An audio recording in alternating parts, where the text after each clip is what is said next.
Aquí tengo 2 tomates, 2 chiles jalapeños, 8 chiles secos de árbol, un diente de ajo y un pedazo de cebolla.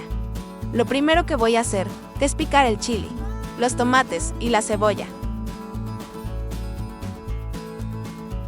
En un sartén con aceite ya caliente vamos a agregar los tomates, la cebolla, los chiles y el ajo. Dejamos cocinar unos minutos.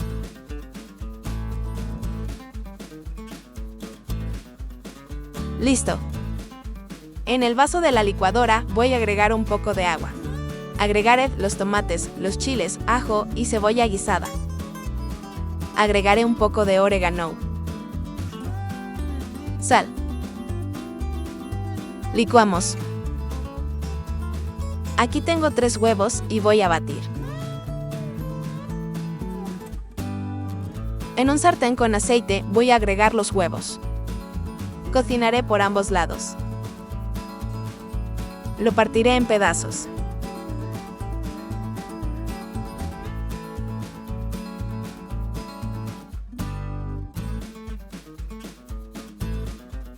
Sacamos. En el mismo sartén agregaré la salsa y dejaré cocinar por unos minutos. Aquí tengo una papa y picaré en cuadritos. La salsa ya está hirviendo, agregaré las papas.